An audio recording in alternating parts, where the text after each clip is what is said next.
Yeah. Good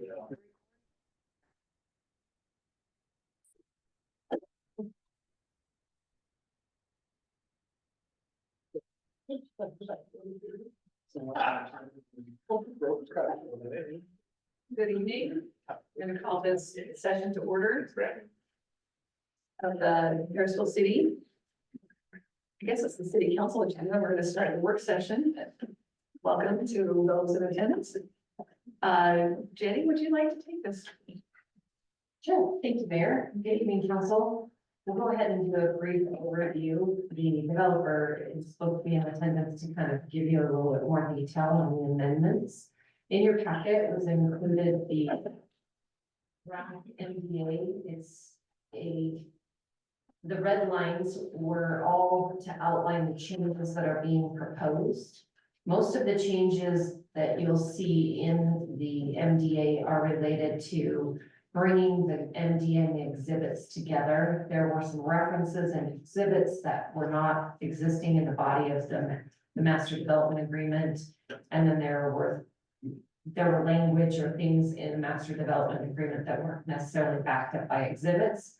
So the development agreement is showing a lot of those changes to bring them together and make a more cohesive document. So we are happy to address any of those questions that you may have regarding the MDA document itself. But probably most beneficial for our timeline this evening is to go over some of the things that were identified from the Planning Commission as it's part of their recommendation for approval. Let me just find which one I have here.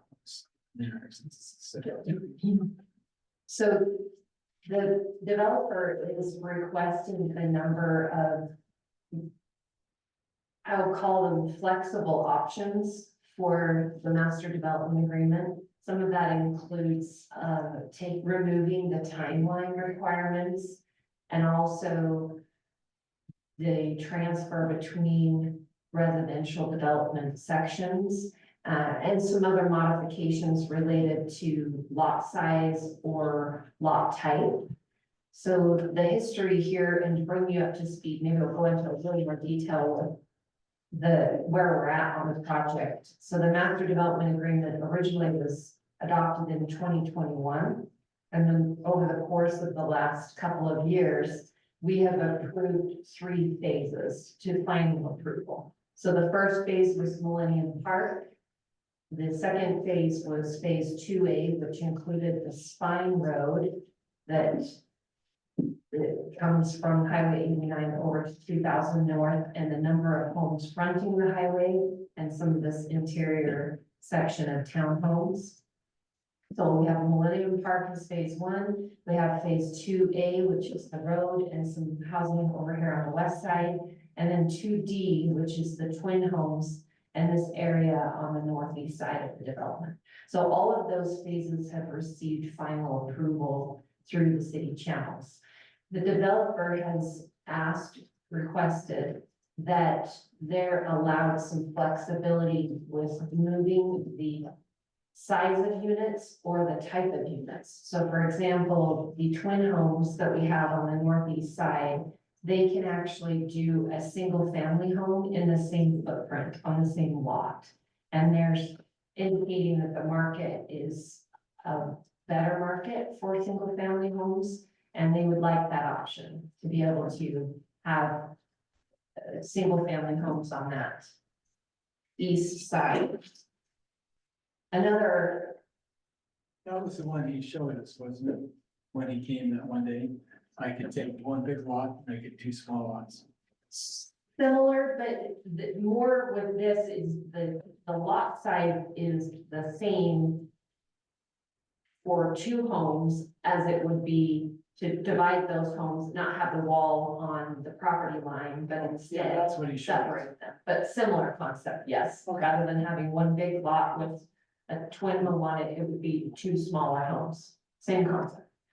Another flexible option he's requesting is these alleyways here behind the homes. These are rear loading single family or townhomes. They're not really townhomes on this, but they're rear loaded. They have an alley back here. He's asking that they just close that gap so that they're front loaded lots and they can give more property to the property owners, and there's less roadway, there's less alley, there's less impact on the homeowners association and more benefit to the resident living there. How's North, you think, how the fire department feel about that? So there shouldn't be an issue with the fire department as far as access, because they can still access the units from the front. We're not eliminating access to the homes. We're taking, it's kind of double fronted. It's got a road on the front and an alley in the back, eliminating that alley. So they'd still all, the homes would all still have access on the front side of the lots.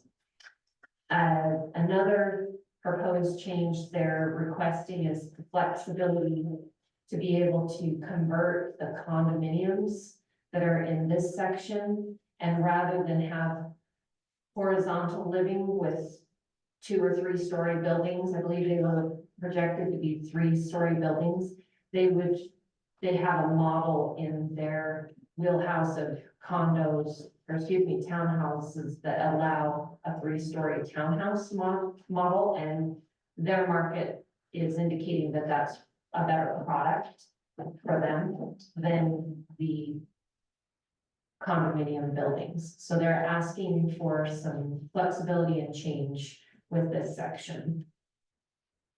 They're also asking for some flexibility with relocating if the market allows or shows, indicates that they'd have a better product by being able to move the commercial out to the Highway 89 section.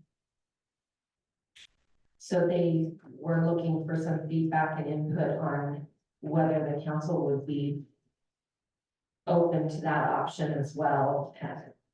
Based on this being a signalized light now, they feel like there would be more options for them. They're asking for it. They don't know what the market will drive at the point that they view the commercial development, but they just want some flexibility to make it the best product that they can bring to us. They also are asking for the timeline to be removed for the commercial property.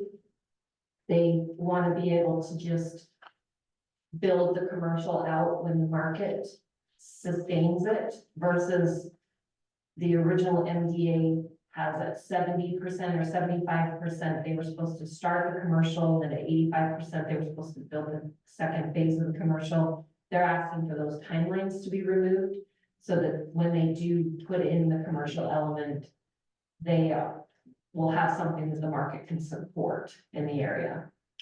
So what some of those changes look like in comparison to the original NDA are all of the timelines, as we're well aware, are pretty much out of compliance at this point, because the timeline that we adopted the MDA and where we're at today, they've expired. So most of this removes any timelines outside of them being able to just build the product in phases. We've requested as well, we agree as staff to reduce the size of the phases, and our new subdivision ordinance requires the phases to be smaller so that we can oversee the development a little bit better. So anything over 30 lots will be a separate phase. And so we'll be kind of reducing some of the phasing plan that was in the original NDA, which will be easier on both sides. Welcome. This is Scott Kirkland from he's the lender, the current owner of the property. And I'm just overviewing what Jason kind of went over in planning commission. I'm assuming he's probably well on his way. He called me and he was running A little a late. little bit. So we'll just kind of continue to go over all of the things that were discussed in planning commission. Another change to the project is Millennium Park. So I think we've had this conversation a couple of times here as I've given updates on the Ben Lomond project, the Millennium Park improvements. If you haven't been by, I encourage you to go by. The park is looking fantastic, and the playground is in, the restrooms are in, parking lot's in. They've been working on the basin and the sprinkling system. And as part of the original agreement in the Millennium Park agreement, it was to be maintained by the HOA.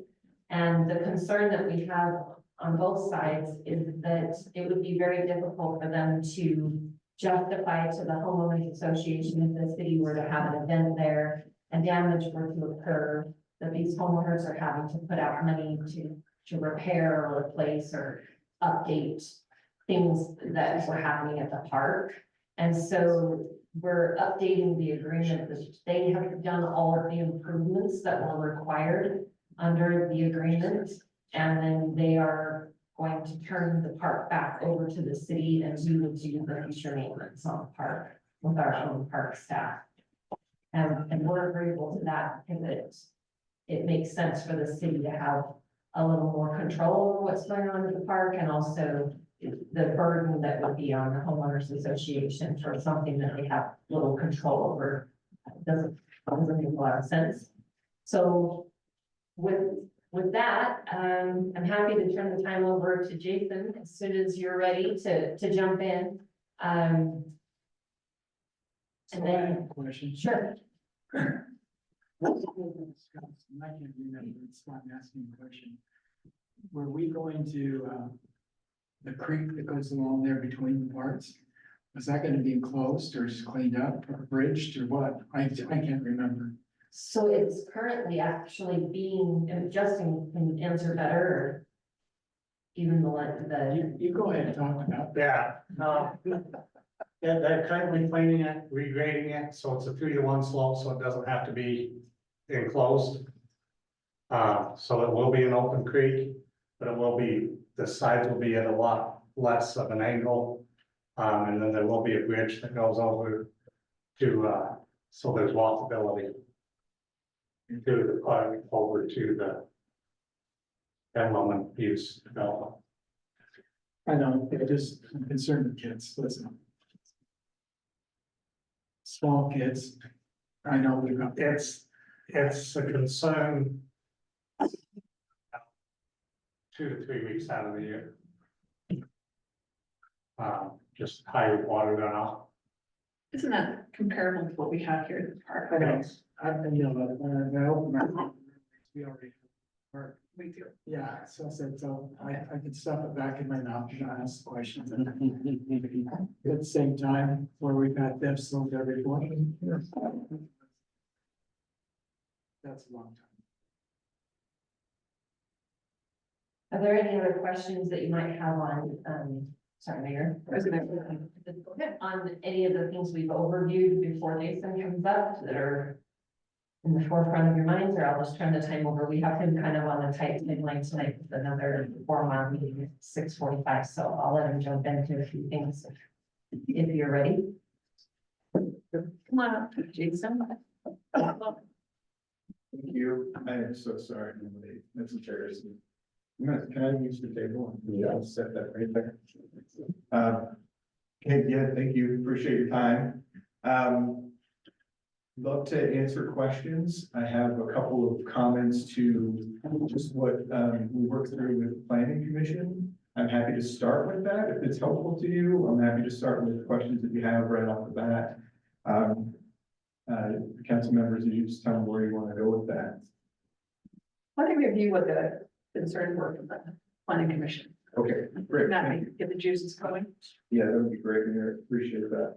Okay, so I'm just gonna pull my notes up right here. Similar, yeah, this is great. So there were 4 things that the planning commission outlined in their recommendation that we were essentially okay with from our perspective. And there's 4 things that I kind of want to address that I'd like to ask the council to sort of consider that might be a little bit different than what was recommended from the planning commission. So the things that we were okay with, right? Clarifying language in the NDA that state that either a berm or a fence. And that was a clarification. We meant it that way. They just wanted to make sure it was clear. So we're okay with that. This statement of included in time and manner, that second bullet point to the bottom, which was just something that related to the commercial improvements. Like as soon as the market's ready, they want us to know that we're just going to move forward with that and not delay any further. We were okay with that.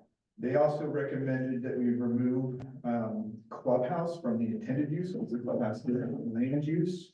It's, it's an amenity in the project. And so I brought with me printed documents that we can review as a red line. If it's helpful, that I kind of simplified and we can go there. But we were okay with that change. And then the last one we liked was to include language in the NDA that requires the lots that back up to the existing homes. So the roads that were called Diane Road and Huntington Creek Road on the south, yes, those two roads right there. It was recommended that the lots, along those two boundary borders also kind of remain the same. We proposed to the planning commission, right, this concept that, hey, as long as there's this sort of vesting, right, allow us to work within it as we're working through the project, right, in terms of if we need to change something about lot configuration or product type or something like that. So that was the one of the things that they said, hey, we just want that to stay the same. I also interpreted that they were also talking about in that motion, in an extension to that, that everything south of the main boulevard, they also were saying, hey, we want that to stay the same, because we talked about everything north of that is an area where the commercial is, that maybe that will change and move around as a potential. And I'll talk about that here in just a second. So that was something that we said, hey, as far as those lots go along the border, that makes sense to us. The other, we think there just should be flexibility in the MDA, because we're not proposing to add units. We're just proposing that, hey, if something gets smaller, that means something else got bigger, and vice versa. That was a good concept and the idea in the red lines that we've given to the city. Any questions about those? Okay, so the things that we'd like you to consider that were different than the recommendations given by the planning commission. One was that overall density. So when we talked about with the planning commission, the area that is in the floodplain, there's these 15 lots that are affected. We said, hey, we might want to move the clubhouse over to that area and utilize those units in a different way in a different part of the project. And the planning commission in the recommendation pushed back and they said, no, we want those to be, those units to not be included in the vesting unless you go and remove the floodplain area from the plan. Yeah, which could be through a mitigation or, some form. And we're okay with that as an option, but we think that we'd like the city council to consider it because we are planning on the total vested units within the project, within it, and with the flexibility of whatever happens there, we'd like to work with it. So if we come up with an idea like that, which is to move the clubhouse, that's a sensible solution to that, and we'd like to take advantage. So that's something that we'd like the council to, in their motion, to say that's okay. That we take advantage of all 664 units. Any questions about that? Any concerns? Okay. The related to that, right? We actually asked for something that wasn't in any of the documents, which was some flexibility on the minimum lot size. In the current master development agreement, there's a 4,000 square foot minimum lot size. And the comments that usually came from the planning commission on that was, well, we've never done that before. We've never done the 3,000 foot lot. And we said, well, build some has, and we'd be happy to show it to you. But what we sort of contemplate there is not necessarily that we have a plan for it, just that we would like the flexibility to be there in case we decide, hey, that it might work well to do smaller lots in a particular portion of this and expand the lots in another portion. So that's something that we're asking the city council to consider tonight, is to allow for a 3,000 square foot minimum lot size within the master development agreement. Any questions about that? Any concerns? So explain to me, when you do a 3,000 square foot lot, does that put buildings already side by side, even on a maybe single units? I'm just trying to envision what a 3,000 square foot lot, other than that, just creates, They have a 7-foot side yard, you get a 7-foot side. that's what you'd have. Potentially, in the master development agreement, though, we have a 5-foot minimum requirement on the setback, so we would meet the 10 feet between units. So yes, the homes do get quite narrow in that scenario. And again, we're not saying that that's something that we're demanding. It's something that we just think flexibility wise, because we can produce essentially a detached townhome, right? And we think that that's a good alternative to an attached product. And just the flexibility allows us to look at it and say, is it something that we should do? So that's the reason.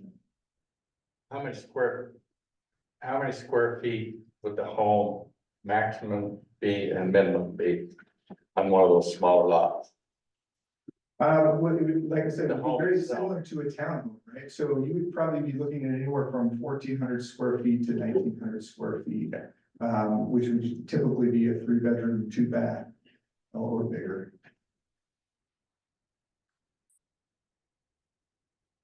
Yes, 2-story, 3-story? typically 2-story. Okay. I mean, I've seen those before, I understand the concept, I'm just trying to make sure it fits in my thing. Yeah, and if we wanted to go to Google Maps, I can take you to a project that Phil Stone has done where the lots are actually 2,300 square feet. 2-car garage, traditional homes, but they're sort of clustered together within the site. And they look actually really good for how small the lots are. But it's one of those things that sometimes you have to see to understand, because it's not the norm. It is, or well, at least in this part, in this neck of the woods, right?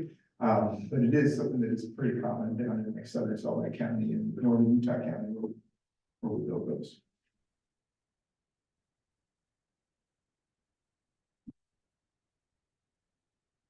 I don't know how to phrase my question. So the other area where you're talking about going 3 stories, how many square feet would be in those? What we're talking about going to 3 stories, so like in some of the townhomes that are Yeah. contemplated in Right. this. So we, Fieldstone, we don't contemplate going 3 stories in the master development agreement in the original one. There's a statement in there that says that it has to be 3 stories for a section of the townhomes that front Town Center Road. We think that you should just allow flexibility. So in our red line, it says that it can be 2 stories or 3 stories. Typically a 3-story townhome, right? Those square footages get bigger. So where we might build something that is, 1,600 square feet, that might go to 1,900 square feet.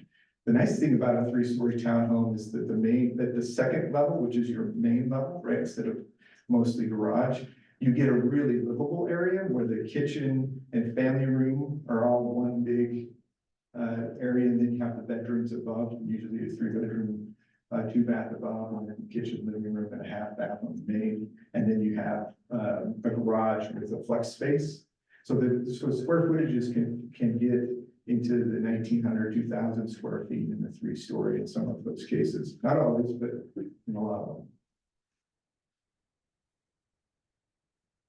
Good questions. Jason, I think you might want to just emphasize what you said, you passed over quickly, that what you gain by going down to 3,000 foot lots will be given somewhere else. That's right. Yeah, in a park or in bigger lots elsewhere. It's not, because you're not asking for more density, so it's gotta go somewhere. That's exactly right. So, an example of that might be in this area, where these lots are a little bit bigger and these are a little bit smaller, right? If you actually, made these lots a little bit smaller, that would expand these lots, right? And/or you would end up with a space that, like Scott just said, where you create a pocket park or something like that, because we're capped at those 664 residential units.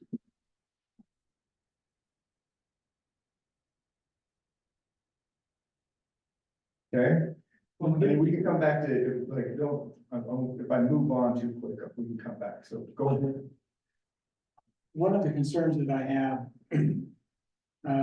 and just using that as an example, and pass this on to you today, just so I can see the 3-story buildings that went over where the senior center is, all the condos that are over off of Washington Boulevard that are being built north of Ogden. And so I'm driving down because they are literally close together this way. Kids are darting out back and forth and you can't see. My concern is to make sure you have enough room to manipulate and maneuver cars. Be able to have, as it is, kids are using that as place, in play areas. Because they can't got a park over there, bottom line. And so, as I look at this, and I don't want to call it a cluster subdivision, but a denser type of subdivision, we still have the feeling in here and room that people can move around. They don't feel like they're in a boxed in area that they can't even move their car around. Right. And that's the mentality. It's not because I don't think you're doing that, but we talked about what are the widths of the roads, and I don't know. But I know how much room it takes to move a car around. Right. Does that concept make sense? Oh, absolutely, and it's the right consideration, right? Like, safety is huge. I mean, it's nice to put it in the park. It's just play and things like that, but if I'm feeling like this with my neighbors, Yeah, it's not a good concept either. agreed. And, our goal, right, at the end of the day is to, house families, right? And people who need housing. And so if it doesn't feel good, right, they might go to another project or, you know what I mean? Like, there's different housing options out there. So our goal is aligned with yours, right? But you're asking the right question, and I think it's okay to say, hey, is your intention to meet that requirement as well, which is the project function and drive safely. So there is a roadway plan that is part of the master development agreement. That sort of outlines what those street sections and things are. And yeah, we intend to comply with this. The flexibility that we ask for in the plan, right, is just what I was describing. Like, as we're going through it, if we feel like there's a better product that we can take an attached unit and make it detached, we think that that's a good thing and something we want to at least explore and concept. Every piece of the project will come to the city as a final plat, and that's where we review the details of the street sections and does it meet safety requirements and things like that. Okay, thank you. Any other questions on that one? So, the second one, right, the planning commission actually, to their credit, because I know it's a different thing that we're asking as it relates to the commercial side. They gave us a little bit of flexibility, but we're asking for more flexibility.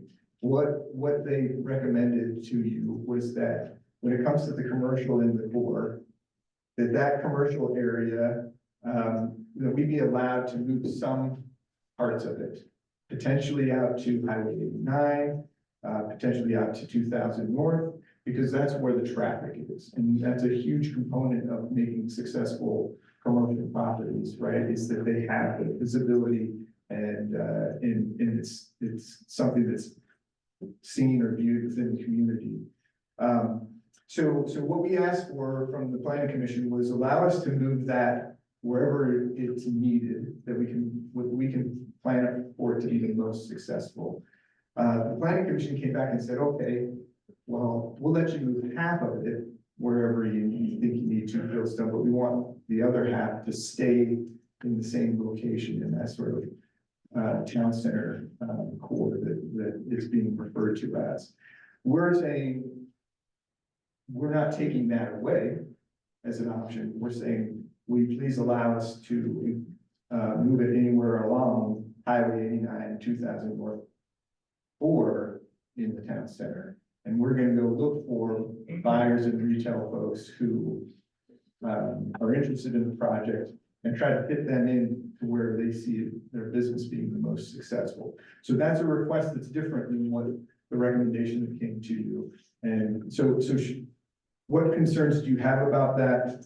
And we're happy to talk through it. I personally think that's where they all should be myself, but that's just me. Are we gonna run into any problems with UDOT? With the highway, access off the highway? The only problem we run into is if we ask for more access. So the project is approved for the two access points that you see in the plan. And I don't think you get any more than that. So we're not imagining that we would go and ask for more access. I'm gonna walk over and point at this. The areas that I think have some more viability to it, just from a site perspective, right? Is gonna be this area where these cluster lots are, or on the opposite side of this intersection, because there will be a view corridor from here to this area. I see, just because 2000 North goes all the way through, right? That's gonna be an area where potentially folks could come through and see traffic. I could see this area right here being a location where we could look for retail that says, hey, yeah, we want to be in these areas. If somebody comes to us and says, yeah, we want to be in the middle, we're okay with that. We just want to make sure that there's enough flexibility. Because we think the goal is that the commercial be successful at the end of the day. And so we want that to be part of the plan.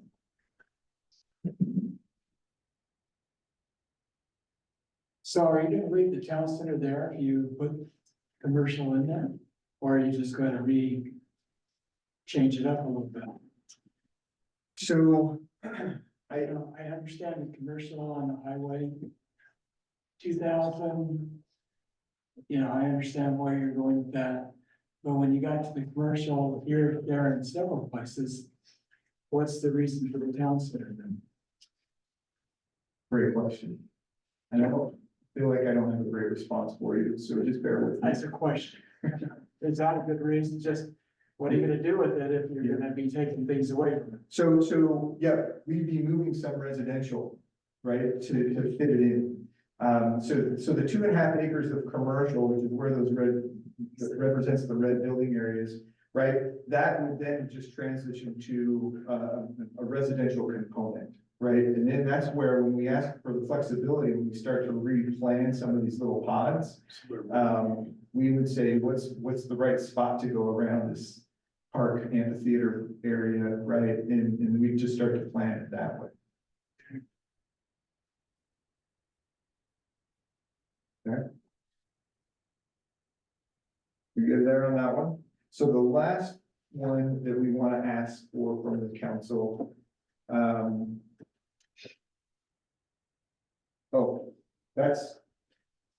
There are a few edits. Just in case, I killed the tree. Just in case you wanted to look at it, but I also don't want to just give you things to confuse you. So I did a version for myself at least, so let me get to this, but so I took what the planning commission has seen and reviewed, and they gave the recommendation to you, and I accepted all the changes with the exception of the things that I just talked to you about. And then there was a couple of things in the document that I found since then that I wanted to bring up or address. So bear with me for 1 second. While I'm doing this, any questions about what we're discussing so far?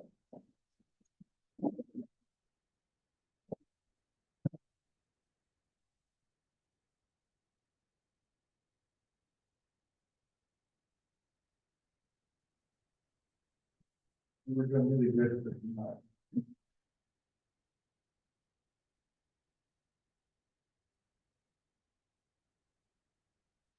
Oh, this was one of them. So, again, I'm happy to give these to you if you want to look at them between the work session and the itself, so you can see what just the simple differences are. But in section 2.8, it talks about the project amenities. And in this section, we talk about the parks and the concept plan. I think some of those are being those are provided as conceptual, but we've made a clarification that we intend to install what is the city requirement for those things. There are some things that the previous developer agreed in that they just put it into the exhibits. One of those would be a shade structure over playgrounds. That's something that we think they may not want to do, possibly to the project.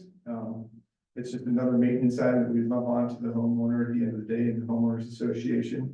And so there's a clarification line that I added that just basically says that, we have I'm going to read it to you. The master developer has the option to construct or provide amenities such as pools, clubhouses, play equipment, landscaping amenities, or other amenities beyond those expressly identified in the PTOS plan and meet the requirements of the vested lots. So we just want to make it clear that the requirements of the vested lots, right, we know we've got to meet those requirements, and some of the other things may be above and beyond, and that's something that we'll, when we actually submit the plan in that plat, that might change a little bit, but as far as the location of the parks and things, we're okay with that. Does that make sense? So that's something that want you to just be thinking about as it relates to this document and the flexibility of it. I think the other things were just in the exhibits. I mean, I look at this main document real quick.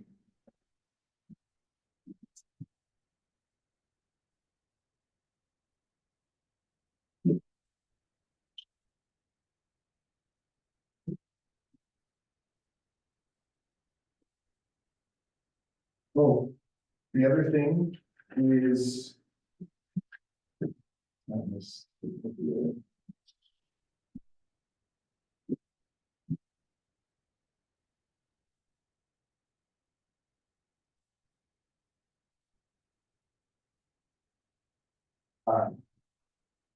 so in this copy that I have, that I have copies of, I also we contemplated, but I hadn't created it yet, and your city staff is probably gonna chime in on this as well, but I want to make sure that it's understood. So there's something in the master development called a development report, where you identify how many units have been utilized, right? And you basically report at each plat, essentially, what's been used and how many units remain, and how much commercial has been used and how much commercial remains. So we said, well, let's just figure out what the form of that should be, and just make sure that that form is filled out every time a final plat is approved.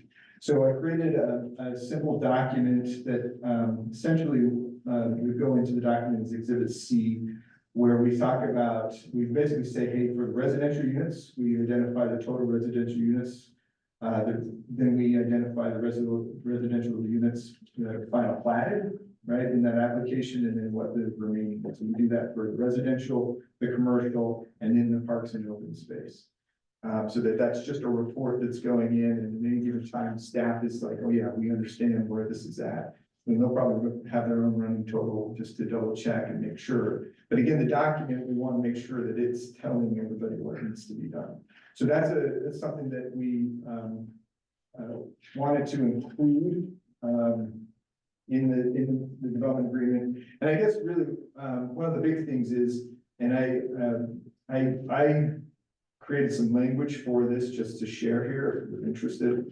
But I want to make sure that at the end of the day, after we sort of agree on some of these items, that staff has the authority and the ability to help us just work through the details of correcting grammar changes, right? Making sure that the exhibits match the document, and those sorts of things, so that we don't have to come back and do it all over again. So that would be, that exhibit would be an example of that. We describe it in the master development agreement, but we need to have it as an exhibit.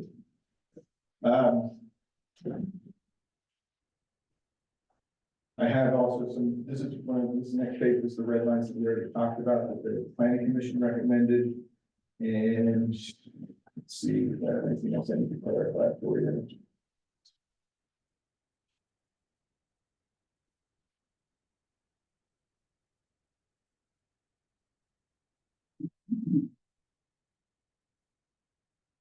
Okay, so I'm just gonna interrupt you a second. We have another meeting at 6:45 that we have to go Okay. to, all right? Just so you're aware. I have the last item. Okay, And that is, along with the red line document, that you have in your packet, right? We also identified, exhibits that don't need to be part of the packet. I think this is just important to say out loud. I don't want anybody to think that we're trying to get around anything. But it's a 540-page document. But a lot of that is the traffic study, the soils report, the wetlands survey, historical survey. Like, those are documents that just get reviewed. They're not necessary for the master development agreement. And so we provided a list as part of the red lines of all the documents we're saying, hey, these just don't need to go in and clutter the master development agreement. So I just want you to know that that's part of the recommendation, is to remove exhibits that aren't helpful, or to making sure that we're working with staff to make sure the master development agreement is understood completely. So that's just a document that you'll see in some of the red lines as well. Okay, that's my last thing. So if you don't have, let me know if you have any other questions and what else we can do. I think I will say this. Oh, sorry. I asked you if you had any questions, and then I started talking again. If you have any questions. I do. Let me ask it real quick. So in this project, you're gonna fulfill the number of houses. Yes, And then with that, you're asking for the flexibility to make things better and more workable than they were originally drawn. yes, And at the end of the day, you are going to put up a product that you're gonna be very proud of, and so will we. oh, you're gonna love it, yes, Okay, thank you. all right, okay, thanks. thank you.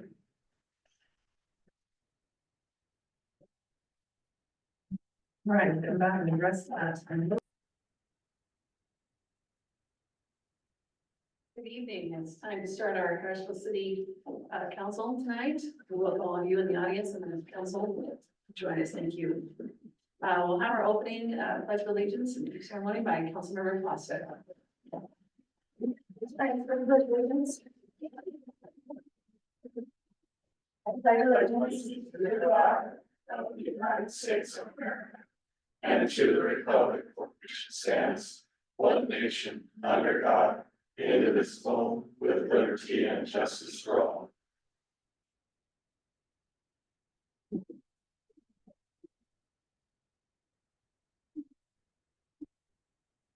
Father in heaven, we're grateful for this day, for the opportunity we have to meet and discuss the needs of the city and the residents that live here. We're grateful for the warm building that we have to meet in, and for those who have concern and that have come to share their thoughts and ideas. And we're grateful for the council members and those who work for the city, that they put in the time and the efforts to try to do the best that they can. We're so grateful for all that we have, and we say these things in Jesus Christ. Amen. Thank you, Councilor Fawcett. Moving on to item number 3 is our consent items. The approval of the meeting minutes for October 8, 2024 is presented. Have you had a chance to look at those, council members? Any changes? Okay, may I have a motion? I move we approve the minutes for October 8th, 2024 is presented. Motion and second, all in favor? Aye. Any opposed? Thank you. Hey, item number 4 is an oath of office. I'm going to turn this over to Chief Wilson. Good evening, everyone. Tonight, I'd like to welcome Todd Bowers and his family. Officer Bowers is our latest hire, so we'd like to welcome him to our team tonight. We'll ask Todd to come up and we'll get sworn in.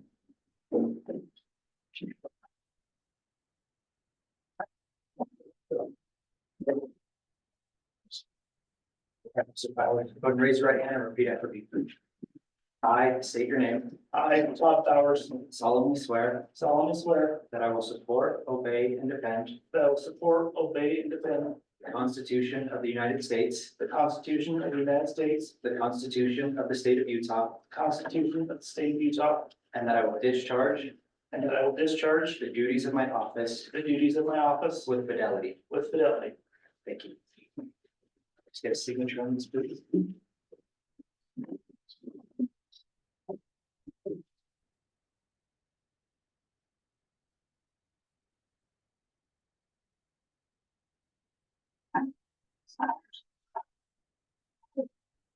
Congratulations, Officer Bowers. Did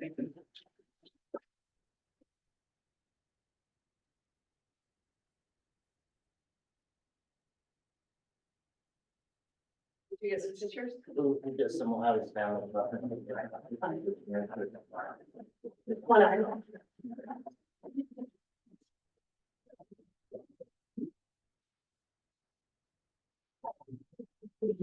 Yeah, all you can have them come up here, we'll see whatever.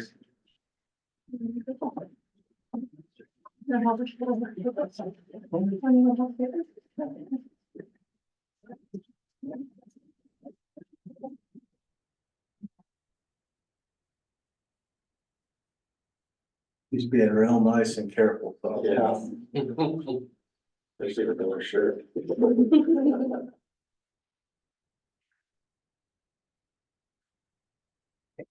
I was also. You are so tired, it's like. Oh my God, thank you. Accommodating.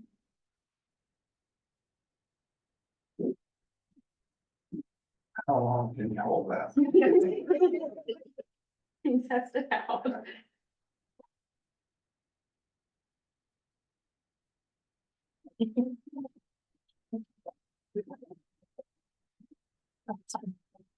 They're gonna say cheese or something. Cheese. Perfect.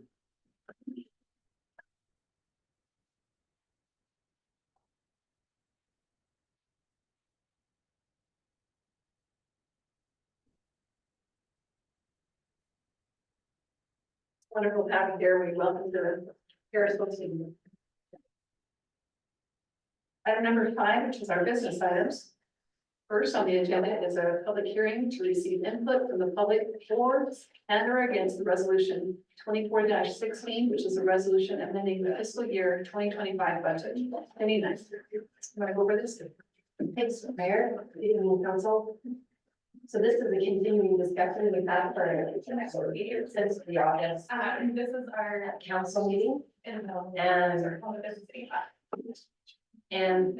during the August council meeting, we adopted the property tax same to the certificate. We adopted an increase to our certified tax rate. That increase amounts to the $47,800 that you see as additional revenue in our general property tax line item for the general fund. What we were proposing as a solution at the October 8th council meeting included city website maintenance increase and increase to the professional planner services. So one note to bring to the council's attention that we've opted to put the professional planner services into a person working and just increase the fund that we're paying out of our contracted planner services to help get through our increase in planning needs.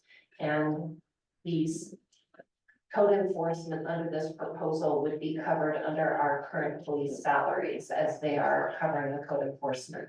So that is what is being proposed as the budget amendments.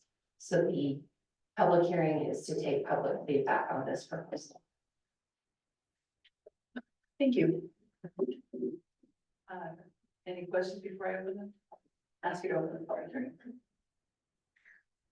So just to verify, the funds will come out of the police department's funds, but will be that part-time person, not police doing the code enforcement.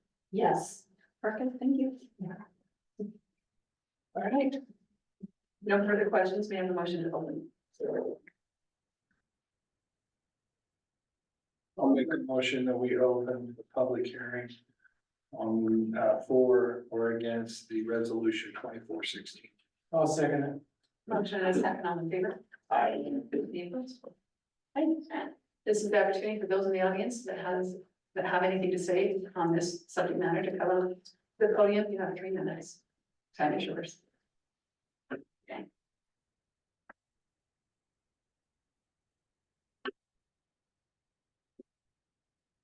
Seeing none, may I have a motion to close? So moved. Second. Motion and a second, all in favor? Aye. Okay, motion carries. Moving on to item B, discussion and possible action to adopt resolution 24-16, which is a resolution amending the fiscal year 2025 budget. Jenny? So this is time for any discussion that you have about this proposal, and staff is here to answer any additional questions that you might have.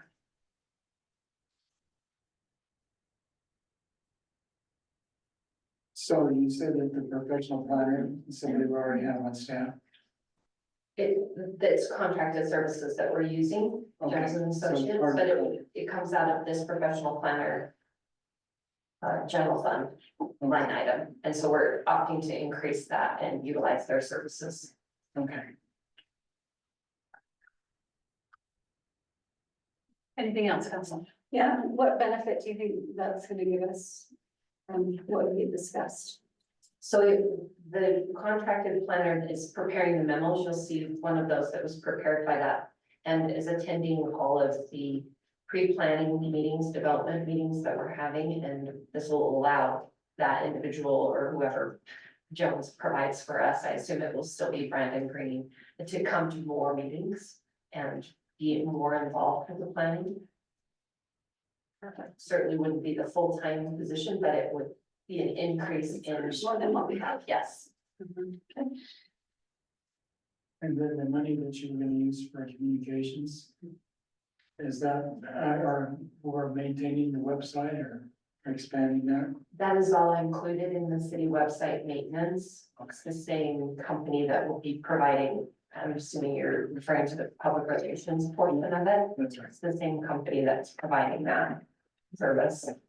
So the total 35,250 new amount includes the creation of a new city website, potentially creating a website for the police department, public works and the parks, and then public relations. For it would cover about 6 months of that public relations fee. Okay, thank you. Any more discussion? Or are you ready for a motion?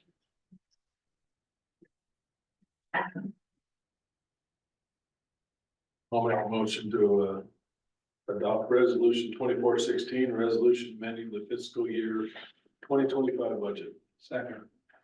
Motion and a second. This is a roll call vote, please. Councilmember Williamson. Yes. Councilmember Jackson. Yes. Councilmember Christensen. Yes. Councilmember Weiss. Yes. Councilmember Fawcett. Yes. Thank you. Voting is unanimous. The motion carries. Moving on to item C, discussion possible action to adopt ordinance 559, which is an ordinance amending the general plan map and official zoning map for certain parcels on 750 West. Once again, Jane. Thank you, Mayor. This ordinance is related to an application made for a rezone of property located at 2550 North and 750 West. And it comes with a positive recommendation from the Planning Commission from their October 9th meeting, where they held a public hearing to meet the state requirements on this. I believe the applicant is here. to answer any questions, if you have questions for the developer. There is a memo included in your packet from the contracted planner outlining what the surrounding area is, what the future land use map includes, and what our current zoning map includes. And if you have any questions, staff is available to answer any questions you might have regarding this application.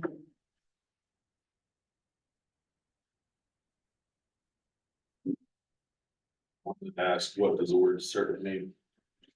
Certain parcels, Certain, meaning these exact parcels. just that are this. defined. Correct. Okay, thank you.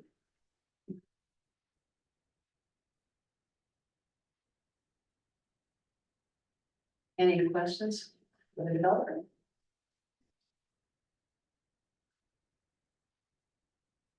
Okay. There's an entrance off 750. Identified here. Is there two on the front? Identified here. There's two entrances. That's getting into the site plan. Yeah. But yes, this is a proposed site plan. The application is for rezone.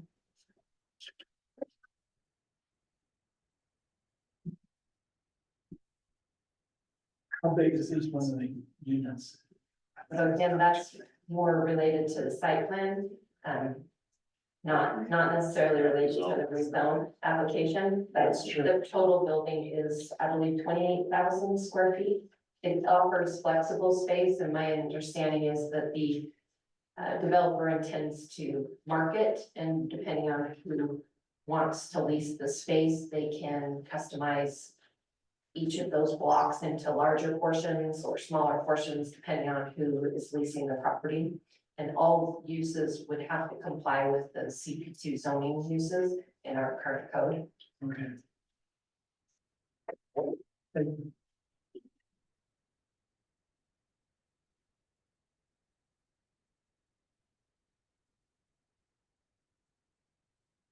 Any discussion, any more questions? One more. What, or can we eliminate that entrance off 750? So again, that would be more site plan related. Okay, sorry. I hesitate to go into too much of the site plan specifics because You're good. I this is understand. a legislative decision. Yep, As long as the site plan meets the code, it'll be approved through the planning commission, but they will have to meet our code for site plan review.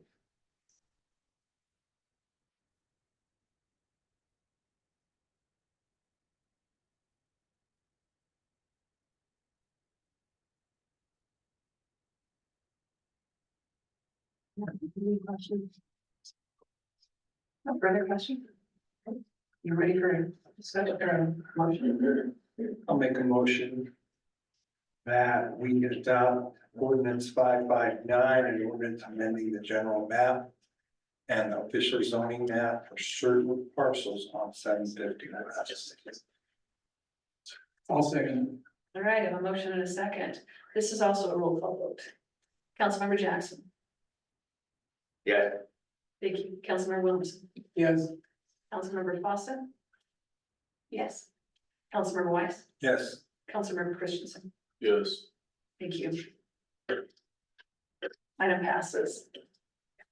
Moving on to item D, discussion possible action to adopt ordinance 560 and ordinance amending and restating the master development agreement for Ben Lomond Views Subdivision. Jennie Knight. Thank you, Mayor. With council's permission, I'd like to turn the time over to Keith and Harris to continue the discussion from the work session. If everyone's in agreement with that. Yes.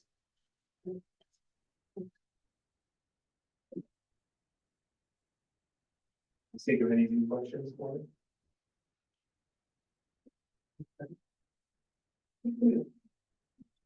Mentioned 3,000 square foot lot sizes. So if you do that in return, how about more commercial? So I wouldn't say no to that, right? Like the goal is to make projects work as well as possible. I hesitate to say more commercial, because I'm, like, we haven't explored the viability of more commercial. We've looked at it and just said, look, what's existing, that 2.5 acres, we're willing to go with. But the flexibility of the plan that we've asked for, actually would allow that, right? We're not saying limit us to that, so the short answer is we're okay with that. Longer answer is, if you really want my opinion, I don't know if that's the best thing.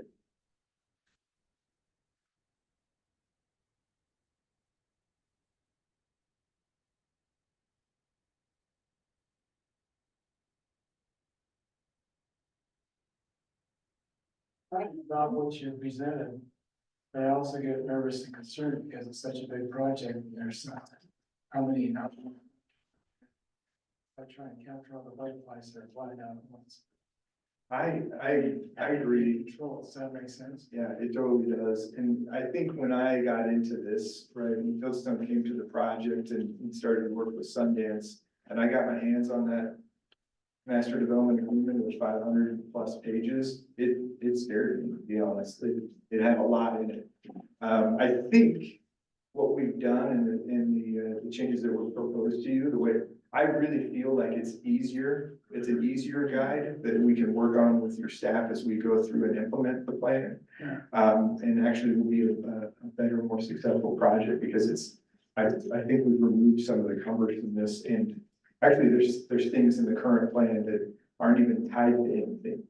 And so we've cleaned all that up and made it easier to understand. And you mentioned in a previous meeting about possibly putting commercial on 2000.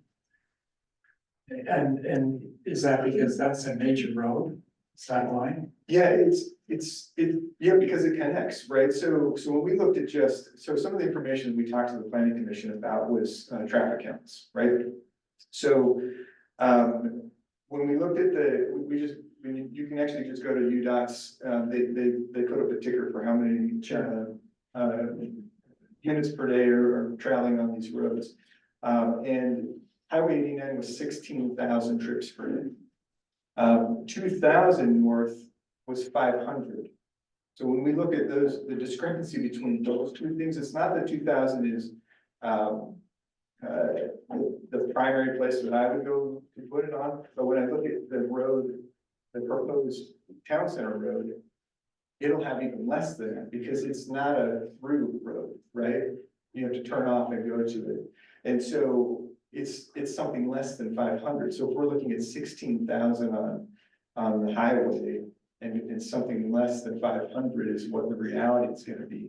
That's where we just say, hey, let's just look at the project as a whole. What are my opportunities? My opportunities are 2,000 counts the middle of the project and Highway 89. Okay. One other question, you had talked about that the planning commission wanted to leave the area of housing that butts up against Hunting Creek intact. That's the white area. Yeah, Okay. What was the logic behind that? Why they wanted to leave that alone? for the planning commission, the impression that I got from the conversation was because they're existing residents, right?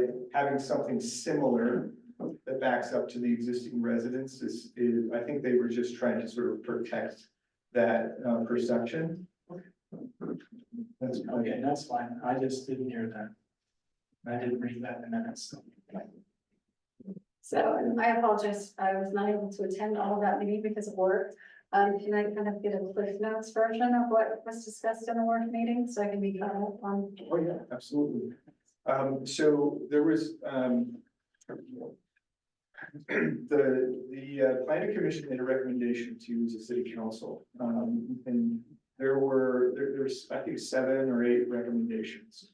Of those, we basically, in my presentation earlier, I said, hey, look, here's a list of the recommendations that we, Fieldstone said, hey, we can live with those. Those are good suggestions, and we think they're appropriate for the document. There was a few of them that I wanted to say, hey, would you as a council consider these? That might be, they're a little bit different than what the planning commission had recommended.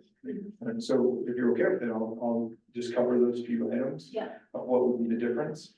So, like we were just talking about on the commercial area, we asked for the flexibility of the commercial going anywhere that's the most viable as we go out and look for potential tenants to go into those spaces.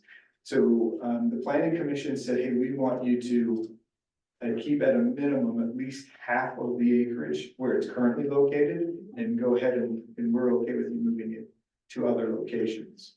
We're saying we really wanted to see all of it be an option, not just a portion of it. And so that's one request that we're making to you as a council today. The other one has to do with the total vested units in the project.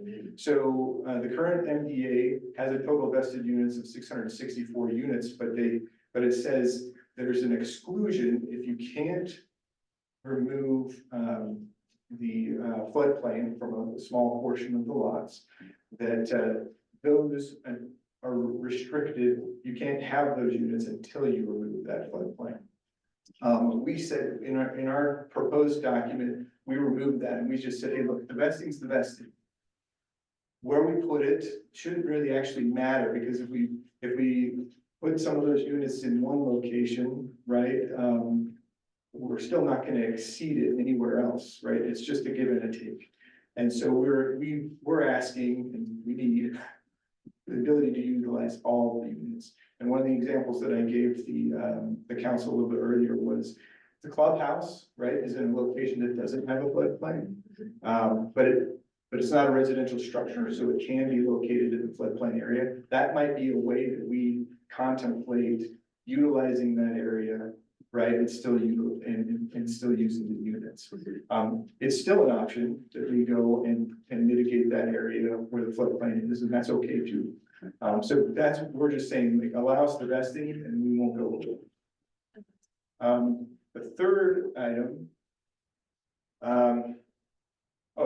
had to do with the minimum lot size. So, did you catch that part? I didn't. Okay, so, the minimum lot size in the master development agreement is 4,000 square feet. We had changed that to 3,000. And the planning commission asked for it to go back.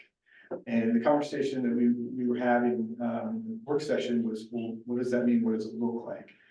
We think it's just a give and take, right? If you make something smaller in one area, it gets bigger in another area. As well as building on a 3,000-foot lot is something that we do, and it turns out great. And we're just saying, allow for flexibility. That gives us the ability to make the project as good as it can be. And in many cases, we can build a small lot, single family in the same densities that we can townhomes. So just that gives us the ability to look at that. And it's not saying we can do it, we want to look at it as an option. So those are the three things that we ask that the council and include in their motion that be okay with how it reads. Yeah. Okay.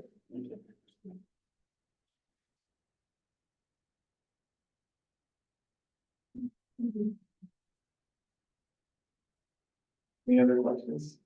You know you want to ask. I don't know what it is. I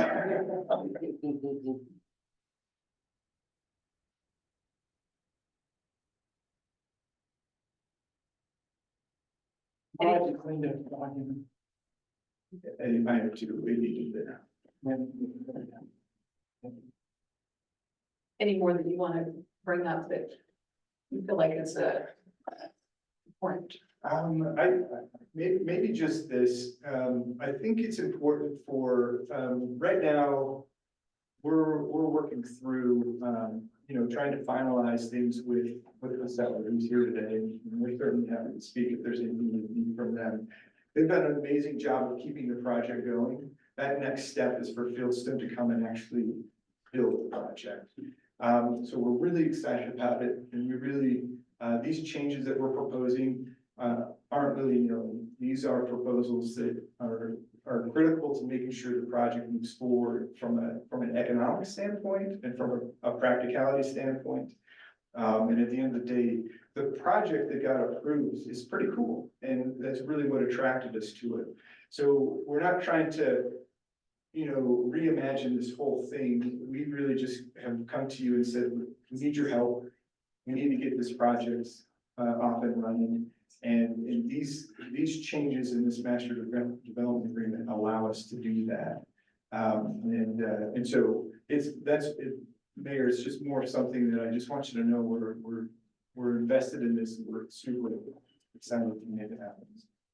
I know that there's a lot of concerns about the commercial property being less, and that's because in previous situations, we still have empty lots that were promised to be commercial and were sold to other people.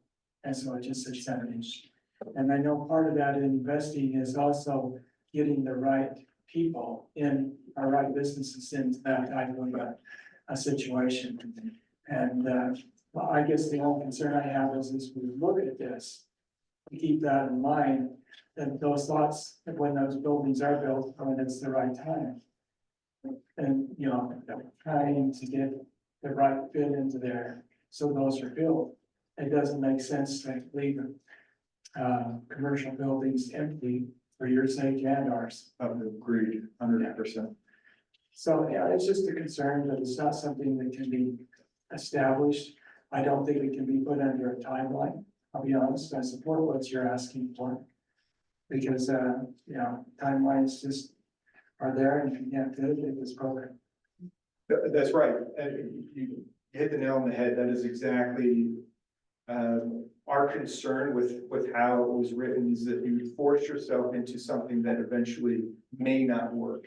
We'd rather just start day one from, hey, we've got a viable party who wants to build this thing, let's go do it, right? Like, it needs to be driven by the economics of the market and the need, not by a date, an arbitrary date in the master development agreement. One of the concerns that you have as a developer and an investor with the market are the economic situations we have, things have come down, it makes it a lot more viable. But, it's a big project. And are there concerns that you have? Because what is this, 5 years that this is going to be taking to put this in? Yeah, Approximately. yeah, approximately 5 to 6 year time frame from full build out, especially from the residential perspective, because you can only absorb so many units per year. Right. So is part of your question though, just like, how do we feel about the market generally? Yeah, generally, how do you feel about moving ahead? Because I want to start it and finish it. Does that make sense? Yeah, so, from a housing perspective and a need, we are way undersupplied. So from an excitement as a home builder, right, like we put people in homes, families in homes, right? That's an exciting thing for us. The biggest constraint right now is, can people afford to move into those homes? What we love about this project and what's been created is that it has a variety of product types, which helps, right? And that those product types aren't so big that we're overbuilding for the market in terms of price point. Now, this is the hard part for me to say, right? Which is, I'm not certain that we're getting to the lowest price point that we really need to get to with this project. But that's because costs are so high, whether it's the land purchase price, whether it's the cost to build. So in order to really get there, that's just another step or another layer, right, that we'd have to go solve for. But that takes a whole nother mindset and focus to get there. What you've done with this project though, is you've given us a chance. You've given us an opportunity to go and produce things that we think most people want and need. And so that's exciting for us. And right now I'm building a subdivision in Spanish Fort on 30-acre lots, and I'm not excited about it because it's about $300,000 more per home than where we want to be. It's all the city would allow us to do. Why are we doing it? Because the community needs housing so bad. So they're going to stretch. And so those are the decisions that we make because we're in the business to, build homes. And we don't get to decide. We come to you guys to help us decide, well, what's the land use you'll allow. So anyway, there's some real benefits to this project, and that's why we're excited to be here. And my last name's Harris, did you catch that? Building in Harrisville, how cool is that? Any more questions, Councilor? Because where it has a clubhouse and you were talking about parks, I'm assuming there's gonna be an HOA that has to take off. So there's gonna be that extra cost. Have we talked about the PID? And all was that a separate? That's Oh, okay. coming up. Alrighty then. But it's the right question to ask, right? And those are all considerations in the overall picture is what, at the end of the day, what are people going to be paying for these homes? Right. And so, yeah, we'll get into that, but part of it, just high level, is that financing it is a component of the cost, Mhm. right? And so even though there's a sort of a long-term cost over time with a PID, the upfront savings that allows us to get the home prices right to do it Right. is the trade-off that we look at in this situation. Okay. All right, no more discussion. If you're ready for a motion, I would encourage you to, if it's a positive motion, to go ahead and say what things you are willing to accept in this memo. I'll make a motion that we adopt ordinance 560, an ordinance amending and restating the master development agreement MDA for Ben Lomond Views Subdivision. Along with the things that were discussed tonight, these 4 or 3, It's here at 4, he is asking for 3. the 3 things that that were asked for, No, I'm just sorry, he asked for 4,000 square foot, yes. This recommends 4,000. right? He asked for 3,000. I make a motion that we allow the 3,000 square foot. I also make a motion that we give them the flexibility on the project with the commercial and all, with the entire project of making it work in their clubhouse frame. And I also make a motion that if it works, that the clubhouse can be moved into that place and the other things are used, the other lots are used in other places.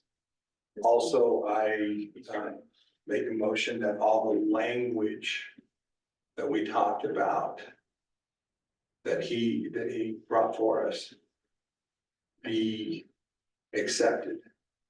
The red lines. The red lines, yes. All the red lines, so that we clean it up. For staff's benefit, could you clarify the maximum density you're willing to accept? The 649 units, 664. Yeah, 664 with the 3,000 square foot lot. So 664. 664, yes. With the 15 additional, 6. Yeah, yes, with the 15 additional. If it works. Did that cover everything? We were going over. I know. Can I make one comment? It's okay with that. Kenny? Is it about a motion? Yes, to help with it. So just for clarity, I think it would be helpful to just add to your motion that staff, when it comes to the sort of the technical parts of just revising and getting it all cleaned up, and that they have the ability to go through that with us. Yeah, we don't material things, we come back to the council for, but all the technical things to get it make sense. Also, We do a staff. to allow staff with the technical things that are. Is that clear as mud? That works. All right, we have that motion. And that'll all be in the minutes. It's a second. Okay. I have a motion and a second. This is a roll call also. Councilmember Weiss, Yes. Councilmember Williamson, Yes. Councilmember Jackson, Yes. Councilmember Christensen, Yes. Councilmember Fawcett. Yes. All right, motion carries. Thank you. Moving on to item E, this is a discussion on governing documents for Ben Lomond Views Public Infrastructure District. Jennie. Thank you, Mayor. With council's permission, we've got the team collected again this evening for your any questions that you might have related to the public infrastructure district for the Ben Lomond project, and I can turn the time over to Marcus. He can give a quick update on where we are from the last meeting. And then we've got Sam Elder here from DA Davidson. We've got the lender, Scott Kirkland, and also Jason Harris here to answer all your questions. Hi, it's good to see everyone. Again, I always love the motions that make Brody sweat a little bit. Just, adds a little entertainment to the meeting there. No. Exciting to see this moving forward. Looks like you guys had some great discussions on the MDA. I know as I've talked to Jenny over the last few weeks, that's been a big concern. So it's really exciting to kind of see everything coming together here. Tonight, thankfully, it's not a motion item. It's just a discussion. Here to answer any questions on specifically on the Ben Lomond Public Infrastructure District request. We've reviewed it. I've talked to Sam and his team, had a few questions. There's been a bunch of correspondence trying to understand it a little bit better. Relaying that information to Jenny with Gilmore and Bell. Unfortunately, they weren't able to be here tonight, but they're planning to be at the November 12th meeting. But they've been corresponding with us too, as they've been looking at some of the documents as well. Just to again, provide clarification. I'll give just a very quick summary tonight. We don't want to spend we'll spend as much time as you'd like to on it, but we don't want to overspend time on it too. So our biggest thing is if there are any concerns and questions, I thought I heard maybe a slight concern or a concern brought up or question earlier on. So want to make sure to address that. So the goal is to take all those questions and concerns that you have tonight and make sure we include that in the governing document that you see on November 12th. So this can be changed, this can be updated, and this can be however we need to reiterate it. I'll go over some of the high points here. I'll turn time over to Sam and his team to discuss and go into more detail or answer any specific questions related to the project as well. But just be aware that after November 12th, once it's approved, then as we kind of say, the cat's out of the bag, right? At that point, what you approve is approved. Now, we do have some contingencies that we've been working on Gilmore and Bell to make sure that this governing document follows the MDA. So that it is kind of reliant that is finalized and approved and everything else. That was one thing Jenny was very concerned and wanted to make a very important thing. So we've sent some language over to the district's attorney and it seems like it's gone well. So that should be included as part of the November 12th document too. But outside of that, again, we just want to make sure you understand fully exactly what this means for the city, what it means for the developer, how this helps, and potentially the cost associated with it. And so, again, just to go over some of the highlights today, the Public Infrastructure District is being used to finance public infrastructure. That's all it can do. It cannot be a developer enrichment tool or anything like that. It has to finance infrastructure that's going in specifically to benefit the Ben Lomond area. Now, that doesn't mean it can't benefit Harrisville as a whole too, but typically the rule of thumb is it has to make sure to benefit that area. And so as part of the request, as the PID document is concerned, they're asking for an authorization or a mill levy of up to 5 mills. Now 5 mills equates to half of 1%. So 1% would be 0.01. This is 0.005 or half of 1%. Just to give you a quick calculation here on what that would look like, and I should have wrote it down on my on the front page here, but I wrote it down on a page I'm having a hard time finding right now. I did the analysis really quick on my phone here. So on a $500,000 primary residential unit, we would be looking at, so $500,000 times the primary exemption, so it'd be $275,000 of taxable value. That multiplied by the mill levy would be approximately $1,375 annually of additional property tax, or we like to look at it monthly, about an additional $114 a month of additional property tax. So if somebody were to go into just the Ben Lomond area, just into where this is described, and I want to make sure that that's very crystal clear for any current residents here, this tax will have no effect on any existing residents within Harrisville City. It will only be within the Ben Lomond area. So this additional property tax, so if somebody were to move in and buy a $500,000 house, while those bonds are outstanding, because that's what they'd be using this authorization or mill levy to do, is issue bonds pay for that infrastructure. While these bonds are outstanding, they would anticipate paying roughly about $115, $114 of additional property tax each year. Now, the goal would be, is that as these bonds get refinanced, you know, as the property succeeds, that mill levy would keep going down and down and down over that 30-year period, which is what we anticipate that bond to be, a 30-year term bond. But we always like to say worst case situation. So let's say worst case situation, we get 2 or 3 years into the project and maybe only a third of what the development taxable value was ever anticipated. The surety that those people moving into that area have is that the investors or anyone else cannot ever raise that mill levy. So they know, hey, if it's max at 115 or the 5 mills, I know that I will never be able to be charged more than that. So that's a little bit of a guarantee, which is actually, in my mind, a lot better or a lot more friendly than special assessment bonds, where they have the ability to kind of do some different things with it. So anyway, so that's why the limited tax, in my opinion, is a good resource for the homeowners, which I've described there, at least as far as the security goes. But sorry, to answer your question, I think that gives you a little bit of a rough idea on what that number would look like on a $500,000 home. Then you could kind of extrapolate that a little bit up and down from there. But again, I don't want to take a ton of time. I really want to address your concerns, but again, the highlights here, the district's asking for that up to 5 mills. They're asking up to $15 million of bonding authorization. One thing I do want to clarify is that these bonds are in no way, shape, or form tied to the city. This is not an obligation of the city. You would not ever be responsible for the credit. It would have zero to minimal impact ever on the city's credit. Obviously, if the development had issues, there would just be kind of because it's such a large development within the city, that could potentially be looked at, but in a very minimal way.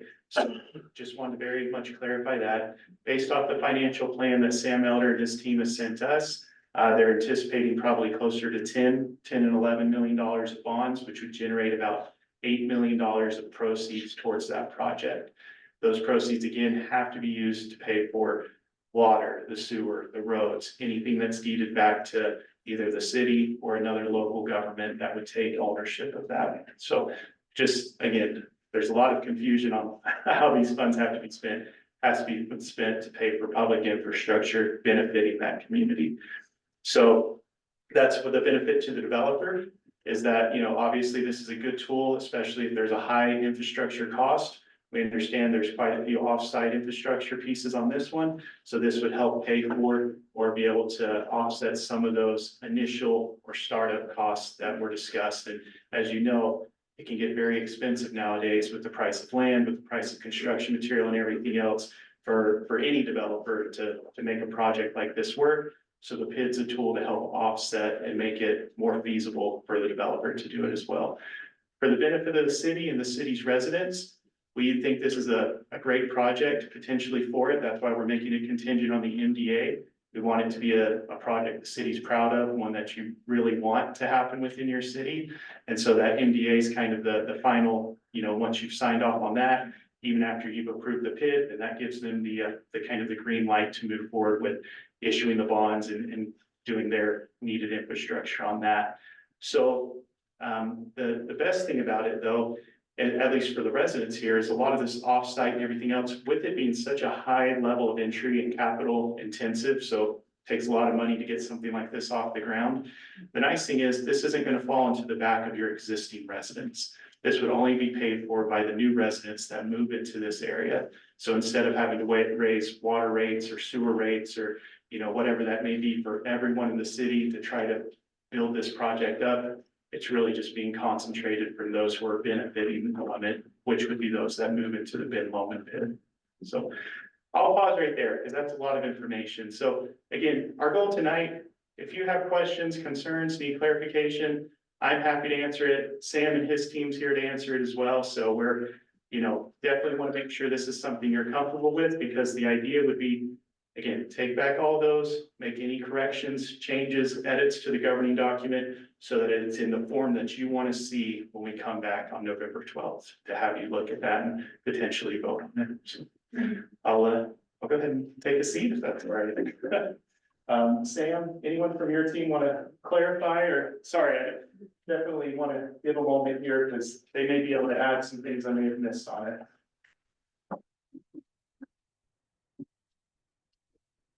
Sam Miller with DA Davidson, we'd be acting as an underwriter for these bonds.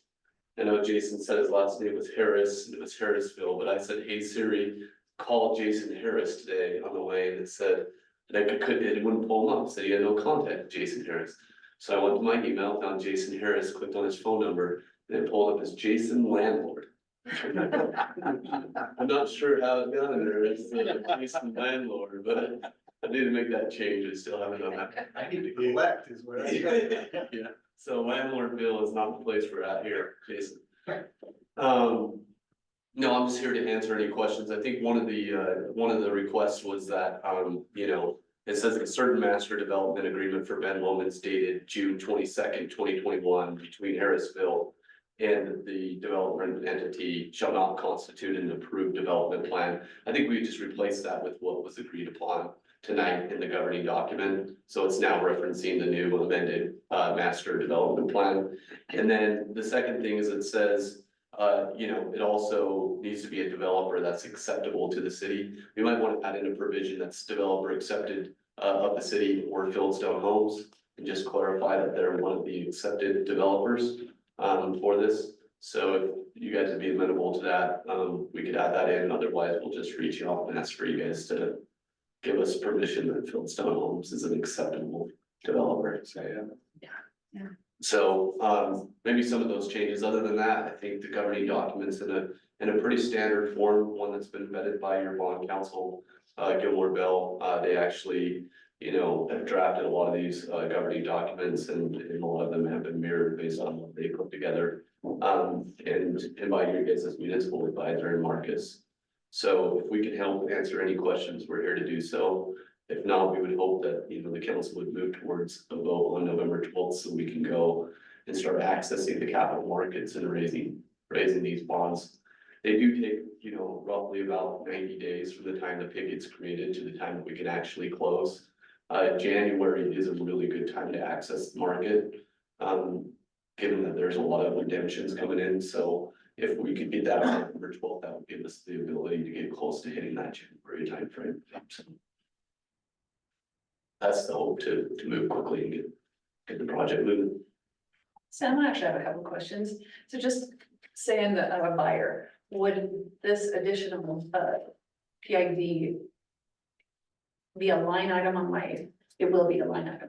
Will it also be when I go and buy the house, it'll be explained to me then? Yeah, so it's disclosed about 6 or 7 times throughout the buying process now. I think it started out as like 4 times, and there's been more and more requirements within these documents to make sure that buyers are informed of it. Right, at some point it becomes over disclosure where you're just like repeating the same thing over and over again to someone. So at some point they have to make a decision, right? But they do have separate colored piece of papers. It's on your Rep C, right? It's on the MLS, and it's in your title report, right? So when you go get your mortgage, it's explained to you that you're buying property once again. And so we just want to make sure that buyers are informed that they're subject to this additional tax. But yeah, on your property tax bill, there'll be one that says Ben Lomond Views PID #1, and you'll be subject to that up to 5 mils. And you know, just to ditto what Mark has said too, it's like, you know, I moved into a property that has an HOA, and all of a sudden they said, hey, you know, we need to mow the retention pond for $1,000 a year now instead of $100. You know, and my HOA just increased. Here, what's nice is that you set a maximum limit to 5 mils and it cannot exceed that. In fact, as Marcus described, it actually goes down. What happens is we project out in a bond model that they're gonna build 665 homes or whatever it just got amended to in this area. And that's pretty hypothetical, right? We don't know when they're gonna build it or how quickly they're gonna build it, you know, if, you know, how fast they're gonna absorb through that.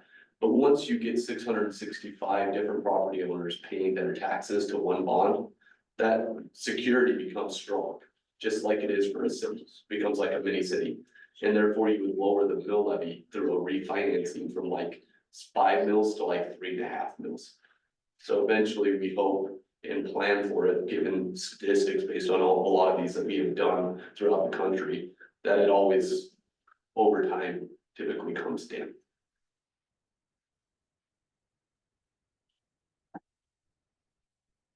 Any more questions?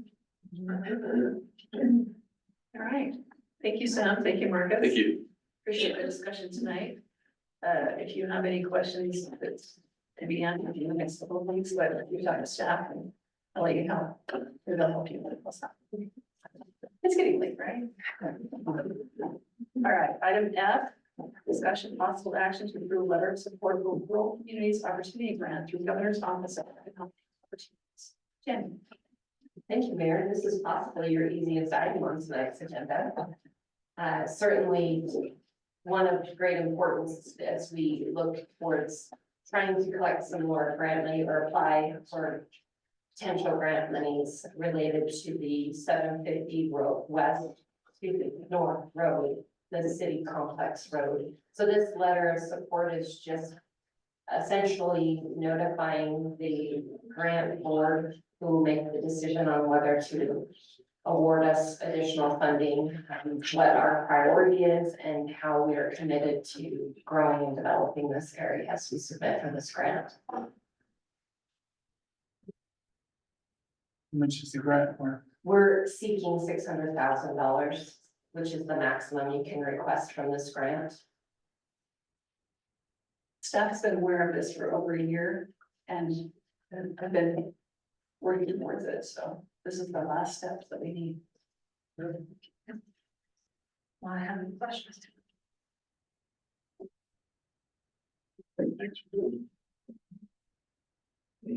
So I do need a motion with action. Make a motion to approve letter of support for rural communities opportunity grant through Governor's Office of Economic Opportunities. I'll second it. I have a motion and a second. All in favor? Aye. Any opposed? All right, thank you. I think the deadline's tomorrow that needs to be in, so this is just in time. Thank you. All right, moving on to item number 6, which is our public comment period. So those are the audience that want to address council, you can come forward to the podium. You have 3 minutes. State your name. Yeah. I'm Steve, I'm just curious, do any of you live on a 30,000 square lot? Are any of your houses less than 3,000 square feet? Pretty small lot.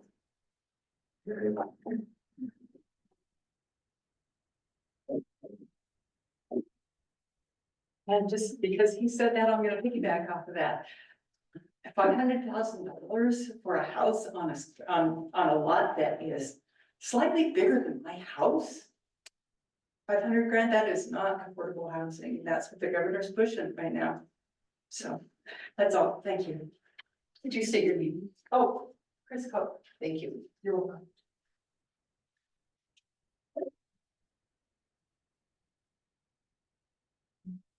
Anyone? All right, I'm gonna move on to mayor council follow-up. First, we're gonna go with our staff. Chief Wilson. Address the council. Whole bunch again this month, but we have had a few vehicle burglaries. This last week, Sergeant Taylor's posted some stuff on social media on how to try to prevent some of those vehicle burglaries. He's also posted some notices for the upcoming winter parking, get ready for snow removal and make it a little easier on the public works to be able to move that snow for the residents. And then again, we're getting ready for our shop at the Hero and Halloween and everything else we got coming up, so. And we're glad to have our new officer starting next month, so. Thank you. Thank you, Chief. Director Shinslow. Yeah, it's, all up this morning, we left up the mountains, the white stuff is starting to fall, so. We're prepping for the snowplow season. With that, we actually got some good news, I think, probably next week. Our salt and sand storage at the new facility will be completed where we can start storing our salt out. And we're working diligently with R&O Construction to get our building finalized. We have hopefully a move-in date by sometime in February. So we are also just got done We're still working on the quiet zone, for the railroad tracks, but we have all the infrastructure in, waiting on some signage. As far as we pulled the median, got that in. Waiting on a few little signs to be delivered, and we'll get those in and get the Federal Railways inspector out to do an inspection and a walkthrough and get a little more clarification on some paperwork. Other than that, as Jenny mentioned, staff has worked on that. Rural communities grant. And then just. Public works up around. Thank you. Bye.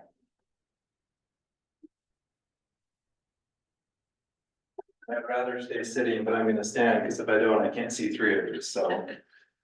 This is an exciting time for us. We just wrapped up with the Fall Festival. If you were able to attend, you know that it was a success, by all, and PTA was extremely happy with the staff, and the city side, we're extremely happy with it. We learned a lot this year, so we can even improve a little bit more next year. We've got Santa at the Cabin coming December 13th. That's a Friday. We'll do the parade from 4 to 6 p.m. and Santa at the Cabin from 6 to 8 p.m. Again, just like last year, no major changes at all. And then just kind of right in the middle of the boys basketball, wrapping up registrations, getting ready to put teams together and securing facilities and doing all that. And then just getting ready for winter, winterizing parks and restrooms and doing our fall thing. So that's about it. Administrator Knight. Thank you, Mayor. I just wanted to add to the thanks to the staff and all those that participated in the Fall Festival, and our numbers are continuing to grow, and we're getting good feedback from our community about that event. And we, of course, we're biased, but we feel like our staff works really well together on our events. And speaking of those events coming up in the near future, we have a couple of dates I wanted to make you aware of. In particular, we've identified a potential date for our city Christmas party. So Tuesday, December 3rd, if you want to pencil that in for our city annual Christmas party. And we'll do it in the same format, I believe, where the city will provide the main meat, will be potluck for the rest. And then as we enter what my favorite time of the year, which is when we do all of our fun events for the community. And as one of those is the giving tree. So if you know community members that could use support this year for Christmas, we keep their names anonymous as we put the giving trees out at Walmart, and we've had huge success. Last year we did 4 families, and we've done up to 6 families before as we've helped them through our giving trees. So just keep that in your mind. We'll be putting those tags out right around Thanksgiving time and get those going. I think that's all that I have for today. Okay. Chiefs, your shop with heroes on the 14th, is that correct? I believe so. I'll have to. That's what I got written down here, so I believe that's it, if you're interested in that also. Councilmember Jackson, you have anything? I do not. All right, Councilmember Holmes. No. Councilmember Fawcett? No. Councilmember Weiss? Yeah, I just want to tell Brian, had a couple that were with some little kids. And they had a blast while they were there at the park. And they were ready to go. I said, why are you leaving? He said, well, it's done. And I said, oh no, because we have fireworks coming up. And he said, really? And I said, yeah. So I sat there and watched the whole fireworks, and then came over after and he asked, he says, how did you do this? I said, well, I'm on the city council. And he says, that is one of the best shows I have seen anywhere around here. And he said, we'll be back. This was great. He said, thank you. I mean, they were having so much fun. So it was well put together. I think everything worked out, and just, I don't know how you keep getting that weather dialed in, but it was just a perfect night. So I actually ordered that. oh, the mayor, executive order. Okay, I understand that. So thank you. Yeah, thank you. Thank you for those comments for our staff. Our staff works really hard. I think you worked, participated in that night, and we did pull it off, and it was a great evening, and I do like it when the community comes together and we get to see each other and have a positive night, so thank you for all of that. If there's nothing else, can I have a motion to adjourn? I'll make a motion. I'll make a motion. All right, all in favor?